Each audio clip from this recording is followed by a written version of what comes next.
Bom dia para quem é de dia e boa noite para quem é de noite.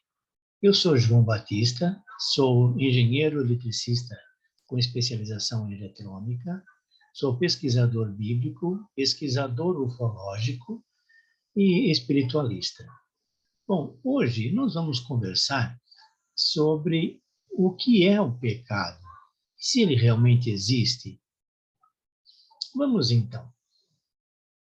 Antes, um detalhe, não se esqueçam de clicar no gostei, aquele breguetinho gostei, e se inscrevam na TV Galáctica para receber as nossas atualizações. Bom, o pecado nem sempre existiu, sendo que na religião cristã israelita só passou a ser utilizado após a edição da lei mosaica. O que significa isto? Significa que antes da lei não havia o pecado, porque não havia nada que dissesse qual seria o comportamento das pessoas.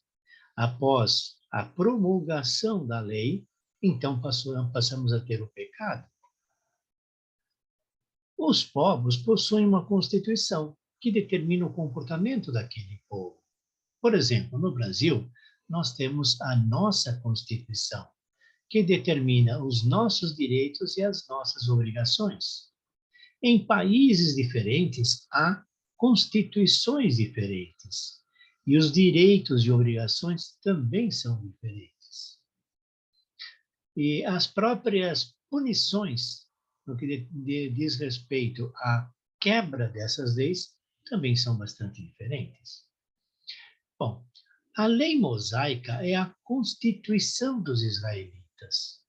É a constituição que regia o povo de Israel. Ele trata dos direitos e as obrigações deste povo, no que diz respeito à religiosidade, relações civis, comportamentos familiares, saúde, relações com as deidades, sacrifícios e etc. Caso alguém deixe de cumprir a constituição do local onde vive, por exemplo, aqui no Brasil, está sujeito a penalidades, que podem ir desde uma simples advertência, em alguns lugares até a morte. No Brasil já não existe a pena de morte há muito tempo, porém há países, há locais onde ela é praticada. Ou seja, o não cumprimento das leis num determinado país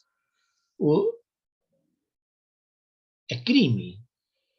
E o não cumprimento das leis religiosas é pecado. Então, tanto uma na Constituição de um país quanto na Constituição religiosa, quando se burlam estas leis, tem denominações diferentes. Uma é crime e outra é pecado. Porém, na essência, são a mesma coisa. As leis são mutáveis. Portanto, os pecados também são mutáveis e podem se adequar a um determinado tempo, a uma determinada era. Por exemplo, a Constituição brasileira já teve diversas adequações a cada momento, e também as leis de Roma. O que significa que nas leis de Roma nós temos adequações e novos pecados?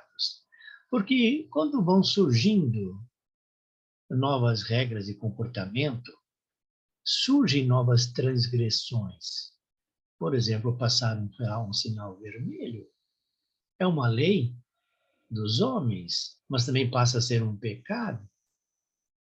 De vez em quando, o Papa promulga novas restrições, novos pecados, simplesmente adequando ao momento presente as regras de comportamento religioso. Nós vamos dar continuidade à nossa palestra, né? Voltando então ao pecado, no que diz respeito à religiosidade dos cristãos ou dos judeus israelitas. Ou seja, o pecado diz respeito à religiosidade, só. Nós temos que, antes da promulgação da lei mosaica, não existia o pecado, e cada um poderia fazer o que bem lhe parecesse. Olhe bem, isto não significa, porém, que se pudesse matar alguém por motivos fúteis, e deixaria de receber o devido castigo, que poderia ser a morte, e por caso, por exemplo, se roubasse algo, ele teria que devolver, ou se não devolvesse e fosse descoberto, seria punido. Porém, estes casos não eram pecado, eram desvios de conduta à regra do momento. Havia, inclusive, a lei do talião, que era a lei do olho por olho e dente por dente. O que significa que não havia um pecado? Haviam regras de convivência. E se essas regras fossem quebradas, seriam punidas ao modo deles. Mas olhe, não é o pecado, não é a punição, em alguns casos, para queimar eternamente no fogo do inferno. Mas vamos continuar. Após a promulgação da lei mosaica, passou então a haver o pecado, que além de ser punido com as regras pertinentes, pecava contra Deus, podendo, em função do pecado que ele realizou, ser condenado a viver eternamente no fogo do inferno, como nós comentamos agora há pouco. Nós já vimos em outra palestra o significado de inferno, aqui mesmo na TV Galáctica, onde os ouvintes podem pesquisar, consultar e vão ter acesso a ela. Bem, dando continuidade, portanto, o pecado ou o crime não foram estabelecidos por Deus, mas pelos homens. Antigamente, inclusive, após a promulgação da lei mosaica, se alguém numa feira colocasse um peso diferente na balança para roubar quem comprava, era pecado. Era considerado pecado. Mas isso não parece meio estranho? Por que roubar no peso da balança seria pecado com relação a Deus, e não apenas com relação aos homens? Porque a lei mosaica estabelecia tudo isto. Sendo o pecado estabelecido pelos religiosos e o crime estabelecido pelos legisladores. Sendo que, em ambos os casos, nós temos simplesmente a quebra das normas estabelecidas. Tanto o pecado como o crime são diferentes para diferentes grupos. Por exemplo, em alguns lugares é permitido ter mais de uma esposa. Em outros lugares, quem tem mais de uma esposa vai para a cadeia. Nós vamos continuar. Portanto, o pecado não existe. É uma convenção humana que varia entre grupos diferentes de pessoas. Isso não significa que, se não existe o pecado, possamos fazer qualquer coisa. Não, porque nós teremos que dar conta dos nossos atos. O que nós fizermos de bom, daremos conta. O que nós fizermos de não bom, também daremos conta. Vamos dar uma olhadinha agora como a Bíblia trata isto. A própria lei mosaica só teve efeito entre a sua promulgação e o sacrifício do cordeiro, sendo que após o sacrifício do cordeiro, o homem não depende mais da lei, mas da fé em Cristo. E tem uma coisa mais importante: quem, após o sacrifício do cordeiro, se guiar pela lei, vai ser julgado pela lei. Porém, quem seguir a fé em Cristo, eu não posso dizer que vai ser julgado pela fé em Cristo. Mas é diferente, nós não temos mais o pecado. Nós continuamos tendo que fazer o que é correto, mas não mais o pecado. Vamos ver então isso, né? Em Gálatas 3, 19 e 25, nós temos o seguinte: então, por que a lei? O título disso seria, ou seria não, Cristo. Com a fé em Cristo já não dependemos da lei. Vamos dar então sequência à leitura. Então, por que a lei? É um apêndice acrescentado devido às transgressões promulgado por anjos em mão de um mediador, até que viesse o descendente, a quem fora feita a promessa. Ora, não há intermediário, tratando-se de uma pessoa só, e Deus é um só. Logo, a lei está contra as promessas de Deus? De forma alguma. Se tivesse sido dado uma lei capaz de dar a vida, realmente a justiça viria da lei. Mas a Escritura colocou tudo sobre o pecado, para que a promessa fosse dada pela fé em Jesus Cristo aos que creem. Assim, antes que viesse a fé, estávamos encarcerados sobre a lei, à espera da fé que havia de revelar-se. De sorte que a lei foi nosso pedagogo até Cristo, a fim de que fôssemos justificados pela fé. Mas, chegada a fé, não dependemos mais do pedagogo, não dependemos mais da lei. Continuando sobre as referências do pecado e da lei na Bíblia. Não havendo lei, o pecado não é imputado. Está escrito em Romanos 5,13, porque até a lei estava o pecado no mundo, mas o pecado não é imputado, não havendo lei. Olha só, a transgressão às regras de comportamento social já existiam antes da lei mosaica, porém, não é imputado como pecado, porque não havia lei. Então vamos ler novamente Romanos 5,13. Porque até a lei estava o pecado no mundo, mas o pecado não é imputado, não havendo lei. Vamos dar sequência, então, à leitura de textos na Bíblia. Não conhecia o pecado, senão pela lei. Nós temos em Romanos 7, de 7 e 8, no seguinte texto: que diremos, pois? É a lei pecado? De modo nenhum. Mas eu não conhecia o pecado senão pela lei. Ou seja, aqui vale um comentário. Eu só conhecia o pecado, eu só tive contato com o pecado pela lei. Dando continuidade à leitura, porque eu não conhecia a concupiscência. Se a lei não dissesse, não cobiçarás. Portanto, se a lei não dissesse, não cobiçarás, eu não sabia que isso era pecado. Eu poderia cobiçar. Isso não quer dizer que todo mundo cobiçasse naquela época, tá? Entendam bem essa diferença. Mas o pecado, dando continuidade à leitura, mas o pecado, tomando ocasião pelo mandamento, operou em mim toda a concupiscência. Portanto, sem lei, estava morto o pecado. Olha bem o que eu disse no início. Sem a lei, não existe pecado. Sem a lei, o pecado estava morto. Bom, vamos dar continuidade a outras leituras. Fé e lei. Seremos justificados pela fé e não pela lei.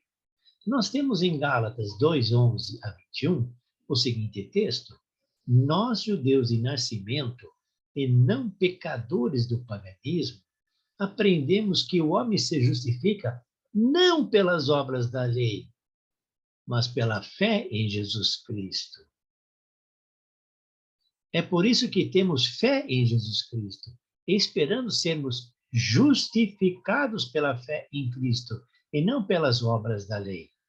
Pois, pelas obras da lei, homem algum é justificado. Mas se procurando ser justificados por Cristo, ainda somos tidos por pecadores. Será que Cristo, então, é ministro do pecado? De maneira alguma.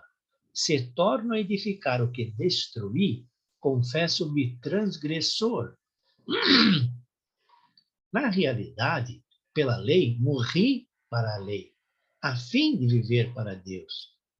Estou pregado à cruz de Cristo. Eu vivo, mas já não sou eu. É Cristo quem vive em mim. Minha vida presente na carne, eu vivo pela fé no Filho de Deus, que me amou e se entregou por mim. Não menosprezo a graça de Deus, mas se a justiça se obtém pela lei, então, na verdade, Cristo morreu em vão. Então, este texto da Bíblia, de Gálatas 2, de 11 a 21, fala que nós vamos ser justificados pela fé em Cristo e não pela lei. Ou seja, até o sacrifício do Cordeiro, nós dependíamos da lei.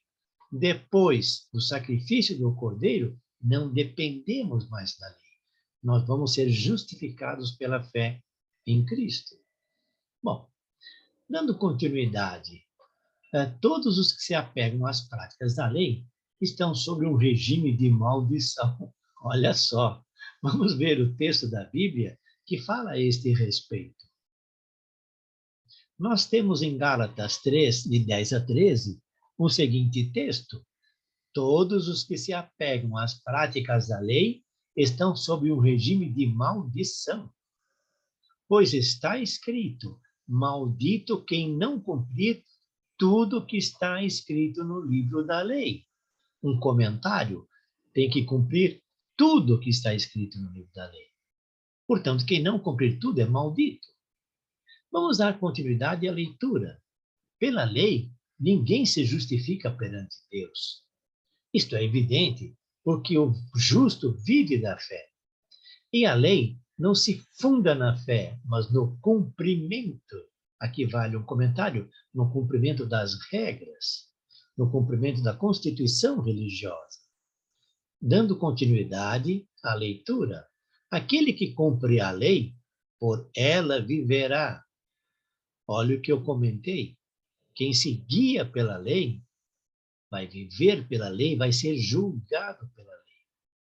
Vamos dar continuidade à leitura. Cristo resgatou-nos da maldição da lei, fazendo-se maldito por nós, pois está escrito: maldito todo aquele que é suspenso no madeiro. Olhem bem esse texto. Eu vou ler novamente, Gálatas 3:13. Cristo resgatou-nos da maldição da lei, fazendo-se maldição por nós, pois está escrito: maldito todo aquele que é suspenso no madeiro. Vamos dar continuidade à leitura. Lei do talião ou da retaliação. Vamos ver exatamente o que é essa lei. Nós temos um comentário na Bíblia 2, em Deuteronômio 19:21, na seguinte característica. Olhem bem, isso é um comentário da Bíblia sobre o termo de Deuteronômio. E o comentário é o seguinte: a lei do talião ou da retaliação é um antigo princípio legal de grande importância para coibir as arbitrariedades do uso da violência numa sociedade onde não havia força policial.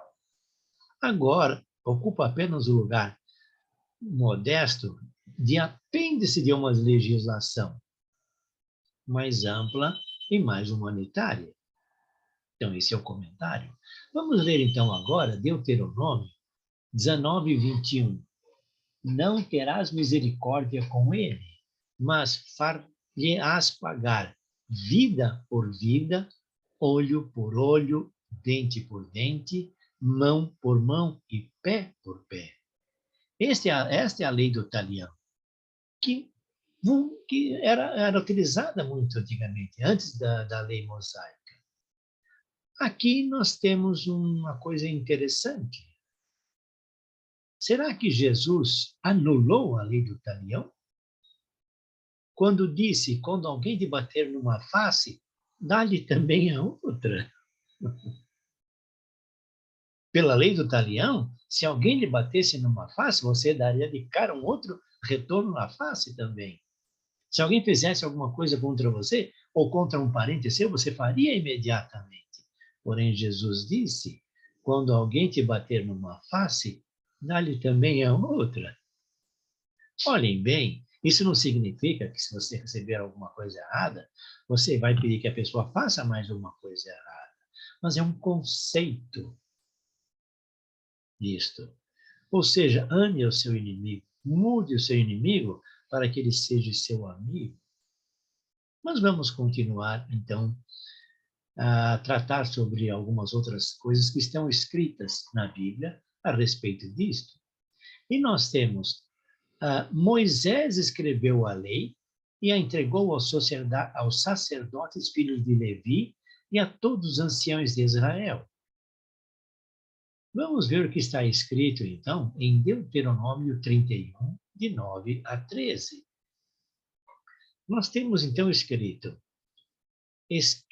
esta lei, Moisés a entregou aos sacerdotes levíticos que carregaram a arca da aliança do Senhor e a todos os anciões de Israel. Moisés deu-lhes uma ordem dizendo: no fim de cada 7 anos, ao chegar o ano da remissão, na festa dos tabernáculos, quando todo Israel vier apresentar-se diante do Senhor teu Deus, no lugar que tiver escolhido, lereis esta lei perante todo Israel, para que ouçam. Reunireis o povo, homens, mulheres e crianças, e todos os estrangeiros que se acharem nas cidades, para que ouçam e aprendam a temer o Senhor vosso Deus, e estejam sempre atentos a cumprir todas as palavras desta lei. Os seus filhos que nada sabem deverão ouvi-la para aprenderem a temer ao Senhor vosso Deus, todo o tempo que viverdes sobre a terra que vos dirigis. Aqui vos dirigis para vos apossardes dela, passando o Jordão.